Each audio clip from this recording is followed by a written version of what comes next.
You finally got it. A no KYC crypto card. No passport, no selfie, no bank manager asking weird questions. You top it up with crypto, you buy a hotel night, maybe an Uber, maybe some food, and you think, I'm invisible now. They can't trace this back to me. But here's the uncomfortable truth. The card might be no KYC, but your life is full KYC.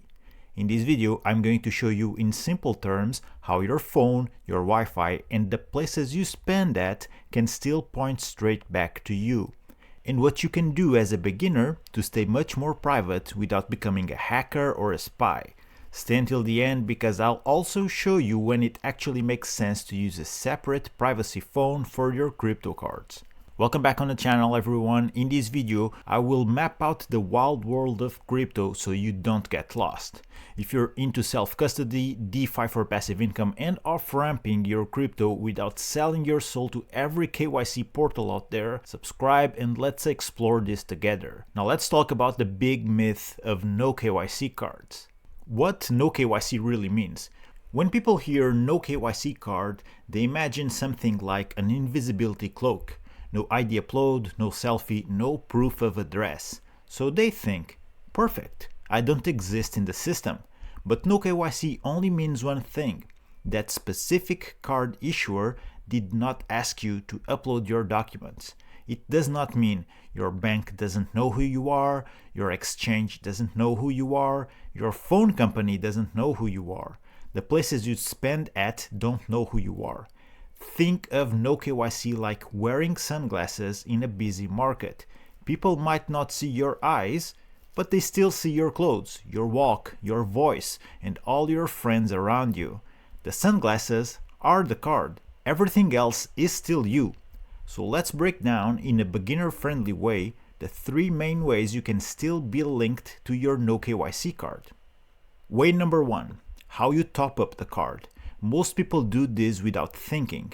You log into your favorite big exchange, which already has your passport, your selfie, your address, and you withdraw crypto straight from that KYC exchange into the no KYC card balance.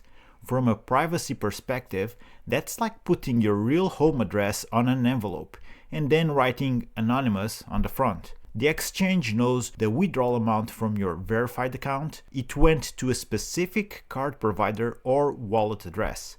If someone ever gets access to those records, it's pretty easy to say, well, this withdrawal belongs to this person, went into his card, and here is the spending. A bit better is moving funds first into your own non-custodial wallet, letting it sit, maybe changing addresses, and only then topping up your card from there. But we'll come back to the smarter top-ups in the solutions section. Now, way number two, your phone and your internet. This is a big one that most beginners completely ignore. To use a no KYC card, you almost always install an app. You run it on your everyday phone, on the same device where you have WhatsApp, Telegram, Instagram, TikTok, email, banking, mostly everything. That phone has a unique device fingerprint, often a SIM card with your real identity linked, a pattern of locations, think about your home, your work, your favorite spots that you go regularly, as well as the same home Wi-Fi IP address you use for everything. So every time you open that card app, every time you trigger a notification, you're leaving tiny breadcrumbs that look like same phone, same IP, same city, same person as all these other apps and accounts. You don't need to understand the technical details.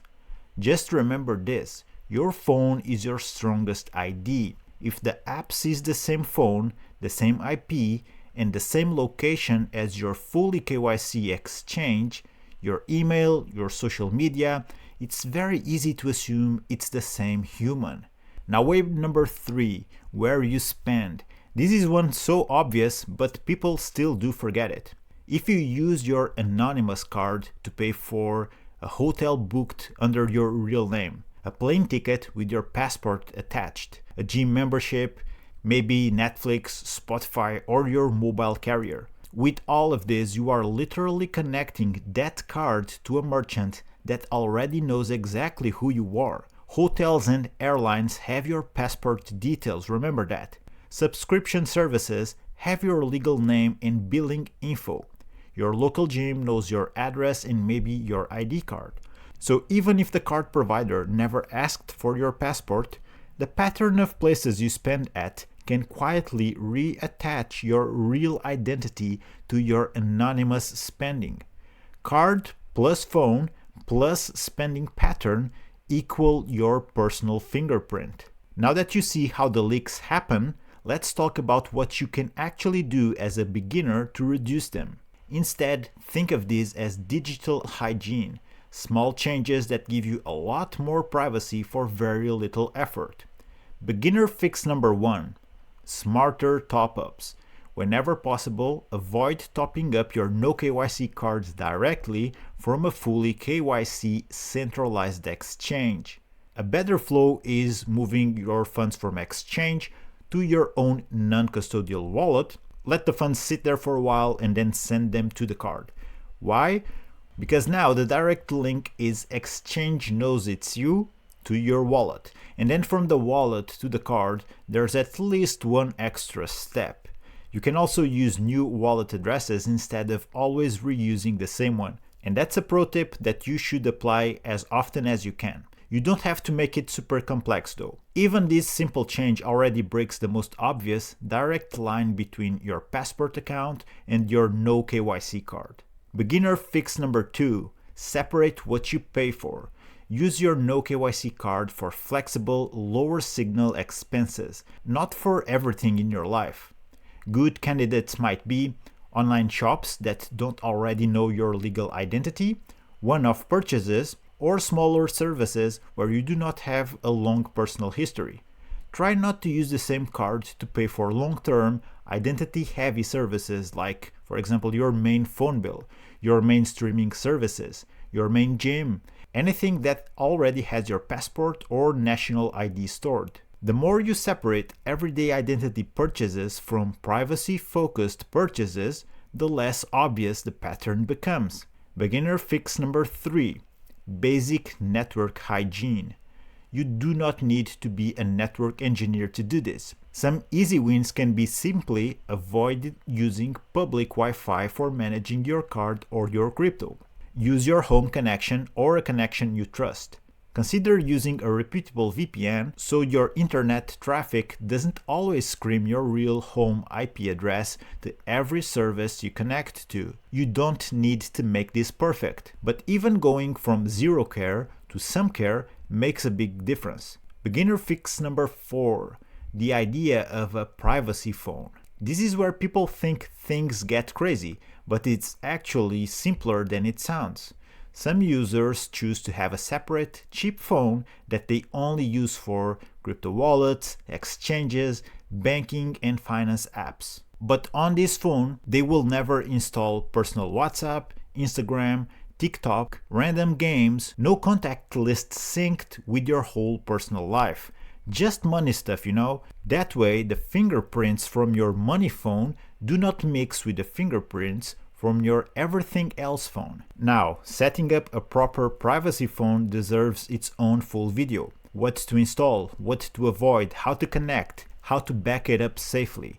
If you want me to do that, comment privacy phone below and I will build a full beginner-friendly guide just for that. Now let's quickly recap everything we talked about so far. A No KYC crypto card can be a powerful tool for financial freedom, but it's not a magic invisibility cloak.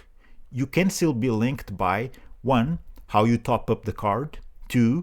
The phone and internet you use, and 3. The places you spend at. Your card might be no KYC, but your behavior is usually full KYC. To address this, let's start with the basics. Use smarter top-ups. Separate what you pay for. Improve your network hygiene. And if you're ready, consider a simple privacy phone just for money apps. And that's pretty much it, guys. If you found this useful, hit the like button so this reaches more people who still think no KYC is just the same thing as invisible. And if you want to see my favorite ways to spend crypto with no KYC and the tools I actually use as a crypto explorer, watch the video that's on screen right now. I'll see you there. That being said, guys, thank you for watching, take care, keep exploring crypto, and I'll see you on the next one.